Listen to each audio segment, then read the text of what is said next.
This episode of the Matt Report is brought to you by SearchWP.com and GravityView.co. More on them later. In today's episode, we're talking about the recent Astra debacle and just some thoughts around WordPress monetization, what it's like to be a product creator, a product maker in the WordPress space, especially in the year 2020. Let's dive right on in. All right, everybody, welcome back to the Matt Report. It's mattreport.com, mattreport.com/subscribe to join that mailing list. For those of you that know, I started a new job a couple weeks ago over at Casto, the makers of Seriously Simple podcasting plugin. I'll be the head, or actually, no, my official title is Director of Podcaster Success. So I'm going to help folks get their podcasts up and running over at Castos. If you're thinking about starting a podcast yourself, send me an email, matt@castos.com. And I got some more videos up on the Plugin Tut channel, youtube.com/plugintut. Check out all of my WordPress plugin theme tutorials. I'm going to get into some no-code stuff. That just those are the things that really excite me. So some no-code stuff that's in and around the WordPress space. So do check out that channel. Recently, a theme with over 1 million active installs, one of the most popular, the most installed and activated WordPress theme in the WordPress repo that is not a default WordPress theme. In other words, a theme that doesn't ship with WordPress by default.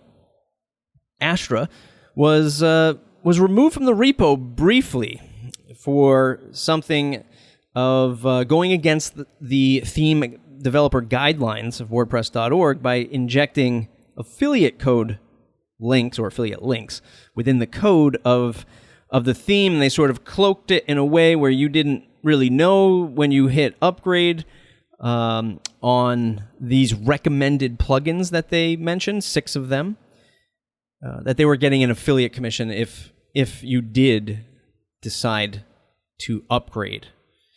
I've got a lot of thoughts about this stuff. I'm sure you do as well. But first, SearchWP. SearchWP.com is today's first sponsor of the show, and they were a repeat sponsor. I really appreciate the support from the folks over at SearchWP.com. Look, if you're building out a website, if you're building out, you know what's really popular now? Of course, in this pandemic world that we live in, I've even thought about it myself, is to start up a new directory site for a particular niche in my local area, right? If I built out a directory site and I wanted to search that content, because that's generally what you do, SearchWP is fantastic for that. It searches your e-commerce products, custom field content, custom database tables, PDFs, and documents.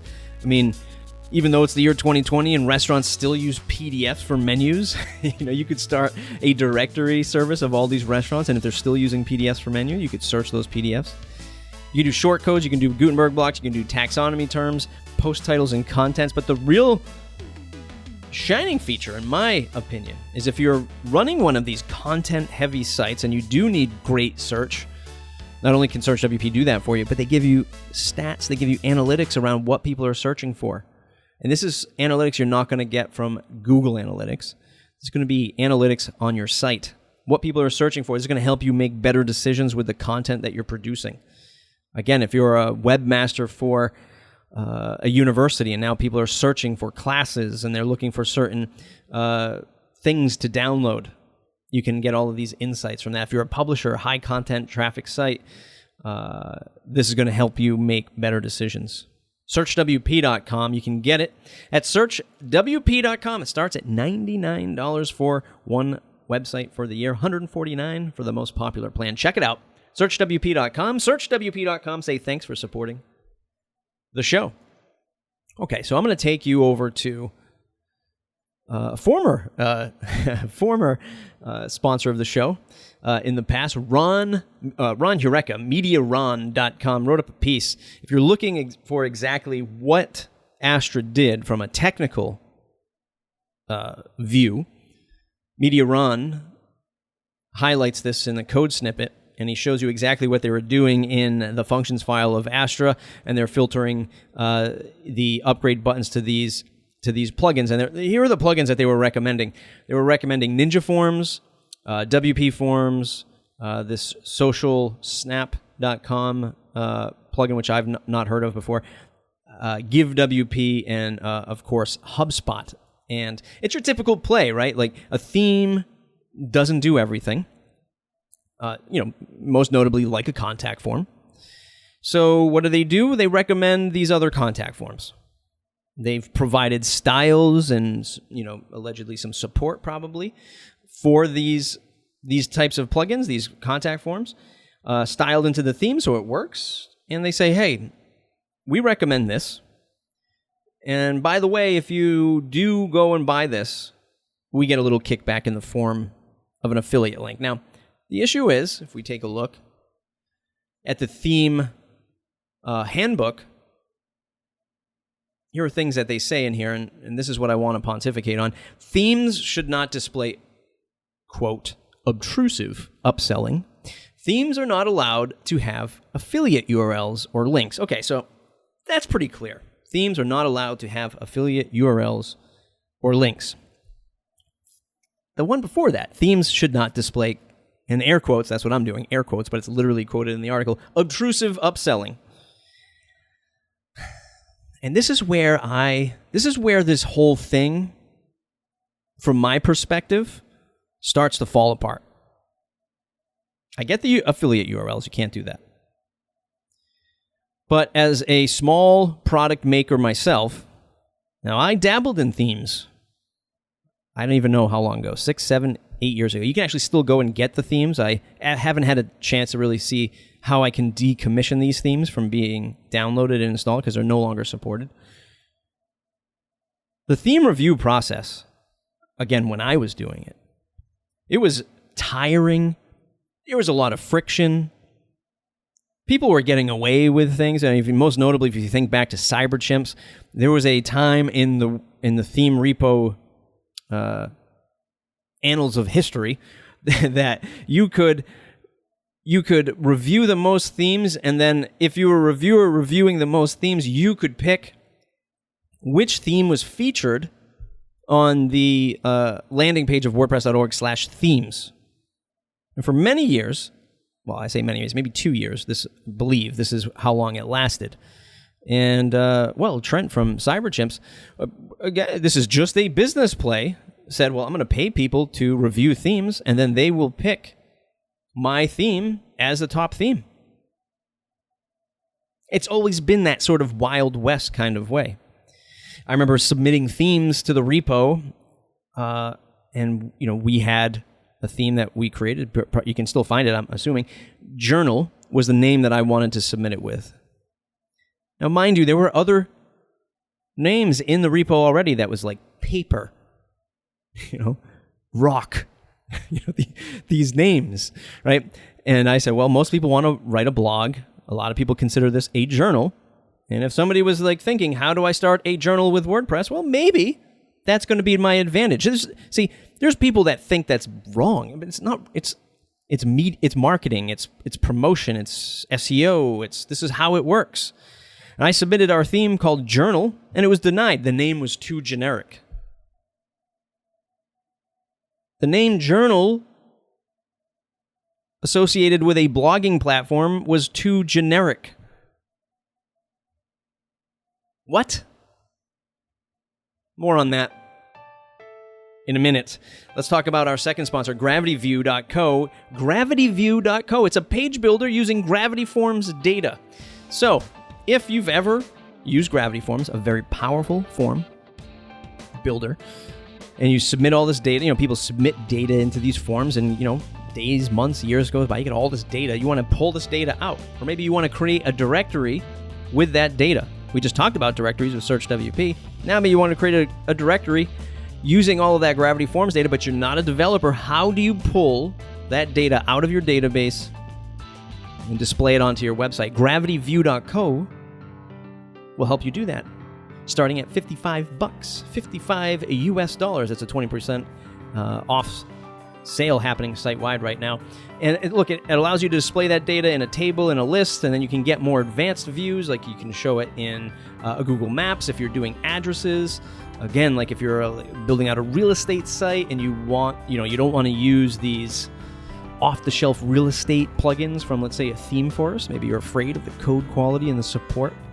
You start putting together things like GravityView.co and Gravity Forms and maybe Search WP, and you're starting to build these very powerful websites without having to do too much coding. You can also edit entries that have been already submitted with Gravity Forms. I mean, pretty much anything. This is like the frosting on the Gravity Forms cake, right? You want to be able to do stuff with the Gravity Forms data, but you're not a developer. You just want to move quickly. GravityView.co will help you do that. If anything, if maybe you're not a Gravity Forms user, just go to GravityView.co and check out the music video promotion video thing that Zach had produced when he first launched Gravity View. This is years ago, and I remember seeing this, and it still holds true today. It still holds up. Zach has a unique angle on promotion and marketing that I appreciate. GravityView.co, a page builder using Gravity Forms data. Thanks for supporting the program. So back to my story about submitting a theme called Journal and getting it denied because the name wasn't unique enough, is what I was told. And this is the thing, like, and I haven't looked at the theme. You can read all the conversation, well, all the public conversation in the WordPress.org Slack. You can go to the theme review channel and you can see all this stuff. This is, for the most part, it's all public. And I remember having these conversations. It wasn't Slack back then. It was just all in Track. And it was, no, it's too generic. You can't use the word journal. It's just like, there's no rules for generic naming. I mean, maybe there is now. Who sets the rules of, okay, you can't have the name? It's just somebody's opinion that's on the team. And this is where I really draw a thread of just, who said the theme should not display obtrusive upselling? Obtrusive is subjective to some people. And we've went through the same thing where it was like, we had nothing crazy in terms of ads and upsells and admin notices and all this stuff. It was your typical sidebar. And some people said, nah, we don't like the fact that you have upgrade now in bold. You're going to tone it down. No, you can't have a link out to your social media. Okay. But then it's like, you get pushed to the back of the line, or that's what it was like back then. And then it was this subjectiveness on your code quality. And my developer, Scott, is amazing. Like, he does a great job. It's just, you feel like it's not coded the way you would want to do it, so you're putting up these red flags, which is stalling the process. And all of this is to say, make this, and this has been my argument for years, ever since I witness this experience, is make it a real marketplace. I've been waving that flag for years now, because if it's a real marketplace, then a creator like myself, a creator like Astra, will be taxed. If you think of Envato, if you think of Shopify, if you think of the iTunes App Store, there is a tax to distribute. It is common business practice. And when you don't go this route, well, then you just say, well, we're not really about money, but there are people monetizing, and then we have these ambiguous rules, and at any point, somebody can just say something like, Astro, you're going to be shut down for 5 weeks. There's no rules.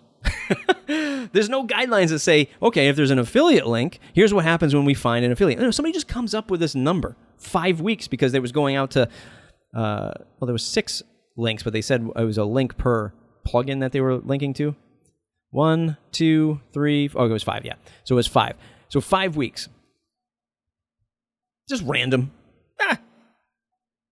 Just a bunch of volunteers just coming up with this. Here's how we're going to chastise Astra. If you look over at Layer WP, I believe Ben is his name. He did a quick interview with William Patton, who's also on the theme review team. I'll link this in the show notes. And he sort of does a quick interview about this debacle. And he highlights, boy, don't you think that 5 weeks was pretty harsh? And I'm just paraphrasing here. And he says, yeah, we thought it was pretty harsh, but it was a harsh thing. They were breaking the rules. They were breaking the guidelines. Okay, I get it.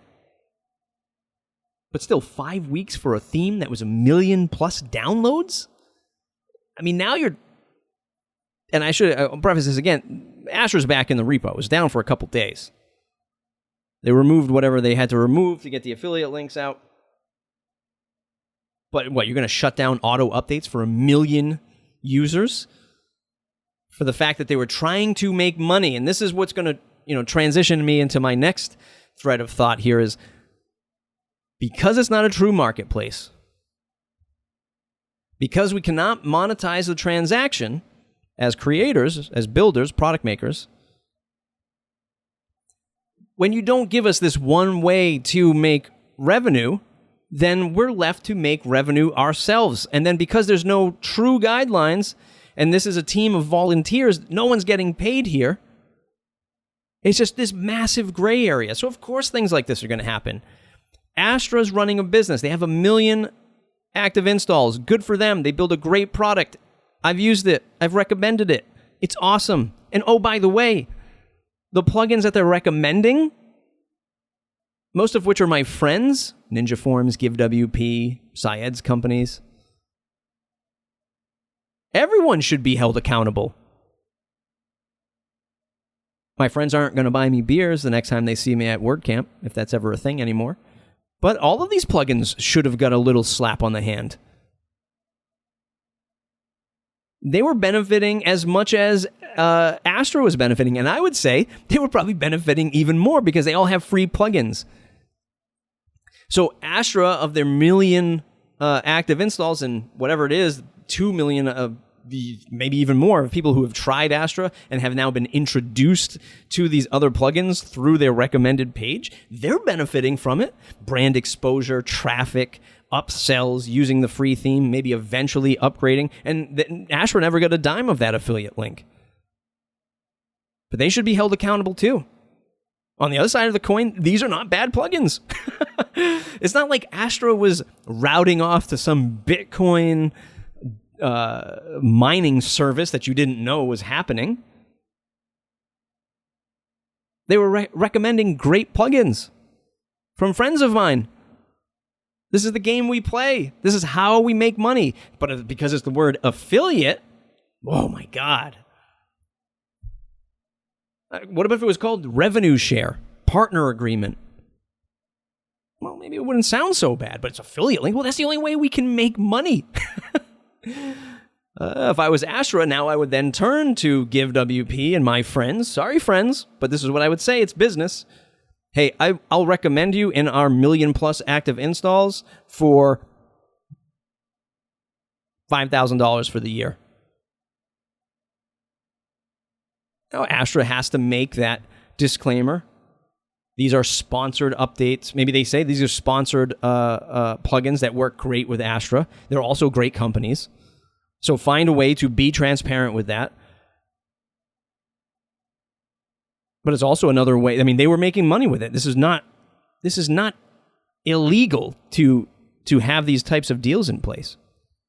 Maybe it's illegal not to display it to your users. Okay, I get it. But they're trying to make money. There's nothing wrong with that. I mean, not in my eyes. What about you? What do you think about that? You know, my friend, maybe he doesn't want me to call him a friend. Maybe he doesn't even want me to loop him into this conversation. But Ben Meredith, at Ben UNC, he tweeted recently, every word of this tweet, down to the alt text on the image, remains true more than a year later. It's a shame that this is still allowed in WordPress. And he's citing a tweet, or he's retweeting a tweet that he posted last year, April 2nd, 2019. And this tweet reads, I make a bit of side income off of betterclicktotweet.com. All folks who purchase come from free users of my WordPress.org hosted plugin. After years of hard work, it shows up first in the list when you search the word tweet. Good for Ben. This is his way of ranking, and this is his way of making some side income, presumably paying for his mortgage and his family's needs. unless you have Jetpack installed. And he shows an image of when a user has Jetpack installed, Jetpack still hijacks search results page on WordPress.org. So if you were searching for the word tweet, Jetpack is going to show you publicize, their feature in Jetpack called publicize, first, right next to his better click to tweet. This is akin to, your brand, or somebody's Googling for your brand on Google, and you get all those ads above. Right? And somebody's buying an ad against your brand name. And then it becomes like a pay-to-play thing. But you can't even pay-to-play in the WordPress repo unless you're Jetpack. And this is what drives me nuts. It's this sort of double standard of the Wild Wild West. Is that a thing? It's like a double standard, but there's no standards. It's the Wild Wild West, and then there's this group of people, God bless them. I'm not saying that the theme review team is bad. In fact, I say turn it into a real marketplace so that the foundation, WordPress Foundation, makes money, and then they can take that money and support WordCamps and pay people to volunteer at WordPress.org. Pay people to volunteer at WordPress.org. Maybe turn it into travel fees. Pay, if you contribute to WordPress.org, we'll buy your flight to WordCamp Europe or US, when that's a thing anymore. Or maybe they can use it as education, right? All the money collected will be doled out in some kind of scholarship. And, if you've committed time to WordPress.org, we can buy your books for school. We can buy you an online course. Hey, maybe Matt can leverage some of his authority in the tech space to, whatever some of the big online education courseware sites are. Maybe I think lynda.com or LinkedIn Learning or whatever it might be called nowadays. Maybe we can sponsor people and then they can get free access to education, right? Something. Because it's not fair for us to be upset at some, because there are Audrey employees that also are paid to work on WordPress.org and admin some of this stuff. But the volunteers, we should not be coming down on them hard. Again, the gray area of other folks who are paid, who do sit in the way of some of these decision makings without any accountability or transparency. Those folks should be held accountable. But I say make money so that we have clear, defined lines. We don't need to randomly say, oh, you're 5 weeks now out of the game. Pay people to review these things. Everyone is happy. Everyone is making money. This is what Shopify does. This is what iTunes does. It makes sense. It makes sense in my eyes. What do you think? What do you think about this whole debacle? Look, it's hard to create a product. It's hard to think about a product. It's hard to get your first product off the ground. It's hard to monetize that product. It's hard to support that product. It's hard to market that product in the face of the competition. Although foolish people like myself still wake up every day and try to do it because we have a passion for it. We're sort of masochists in that sense. We like the pain of doing this stuff, and it's a challenge. But sometimes the deck is stacked against you. Again, in the face of Jetpack, everyone thinks like, I simply don't like Jetpack because it's automatic. It's incorrect. I have absolutely no problem with Jetpack monetizing. I have absolutely no problem that Jetpack has, 3 or 4 plans. I don't even care that Jetpack stuffs the, when you install Jetpack, here's those premium plans, and then it stuffs it down at the bottom, and you don't see it anymore. But what I don't appreciate is how, people can go against other small product creators, even large product creators, It's unfair that you monetize. I don't want your pro plan. I don't want your admin notice. Okay, I get it. Those things can get annoying. I don't want your affiliate links. Meanwhile, Jetpack is just doing it right out in the open. I mean, go ahead, install a WooCommerce site. Install a WooCommerce site and tell me when Jetpack stops telling you to install their services. And then WooCommerce cut external services as well. All an automatic company. And then when you look back at Ben's tweet and you see that not only are they hijacking the search, why don't all plugins do that? All themes do that. I mean, would it be better if you search for, contact form, and because you had Astra installed, it filtered Ninja forms and WP forms right to the top of the results? Is that bad? Jetpack does it. Maybe that's a thing. Can we get that as an official guideline that you can do that officially without being wrong? It's a fine balance. I know some people, it's all about the freedom. It's all about the free. More so, it's more about the free than the freedom of freedom. Is that a thing? They don't like to be paid. They don't like to be advertised to. They don't like to be tracked. I understand. 100% get it. But this isn't unique to WordPress. This is what every piece of software does ever. If you have a free service, it's collecting all the data about you and sending that data somewhere or selling that data somewhere or upselling you to another product or feature. Affiliate links are not bad. I use affiliate links myself on my YouTube channel and on Matt Report to put food on the table.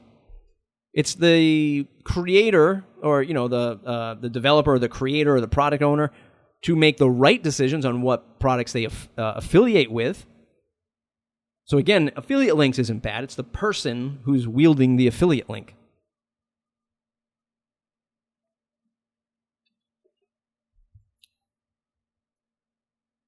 Apple News, it was just showing, I tweeted this out the other day in sort of a parody of this whole thing.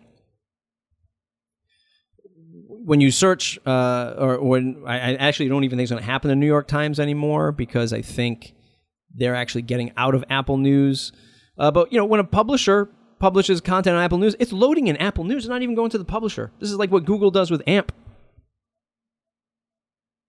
Everyone, everywhere, is trying to own the experience.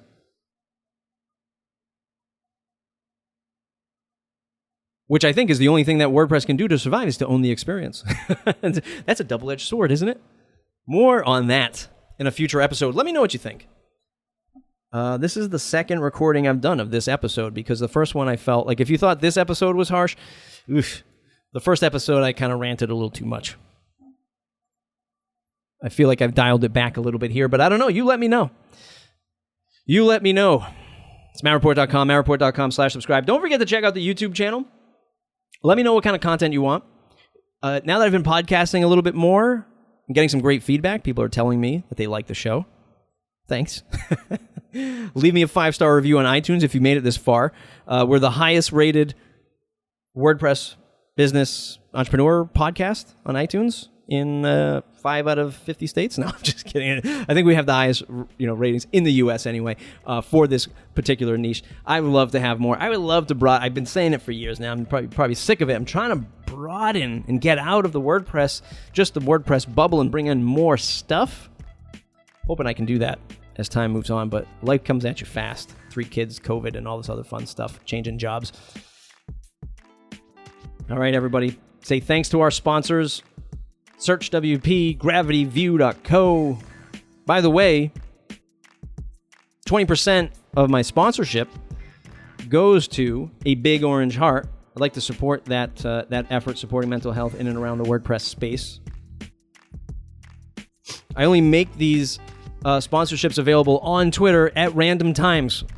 I don't want to get into having, sponsors locked in all the time. It's probably not good business acumen, but I like to have the randomness. I like to have the sort of lottery opportunity for new people to come in and sponsor the show. but they are available on store.mattreport.com. It's $100.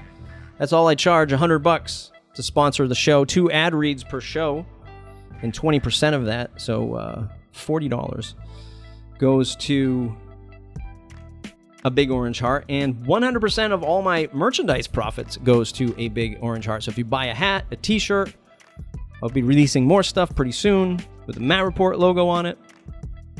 100% of the profits go to a big orange heart to support that effort. All right, we'll see you in the next episode.